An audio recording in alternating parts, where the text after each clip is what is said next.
या संदर्भात आणखी एक महत्त्वाची बातमी आहे। उपमुख्यमंत्री एकनाथ शिंदे दिल्लीकडे रवाना झालेत।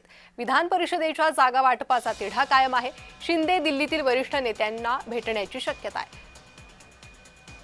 तर उपमुख्यमंत्री एकनाथ शिंदे दिल्लीकडे रवाना झाल्याची महत्त्वाची माहिती समोर येते।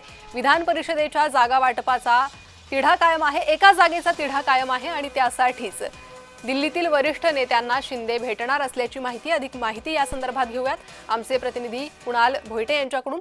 कुणाल, एका जागेचा तिढा कायम आहे आणि त्यासाठीच शिंदे दिल्लीकडे रवाना झाल्याचं कळतंय, काय अधिक माहिती?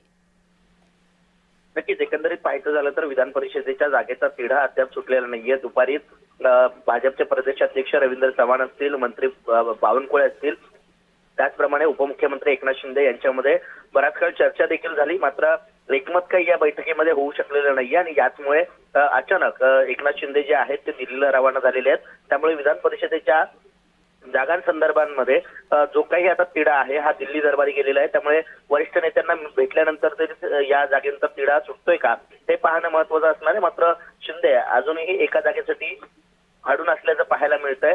मात्र दिल्ली दरबारी गेल्यानंतर नेमक्या वरिष्ठ नेत्यांचं काय याच्यावर एकमत होतं हे पाहणं महत्त्वाचं असणार आहे आणि शिंदेंना हव्या असलेल्या जागा ज्या आहेत त्या भाजप सोडते का हे देखील पाहणं तितकंच महत्त्वाचं असणार आहे। जी कुणाल, धन्यवाद या सविस्तर माहितीसाठी।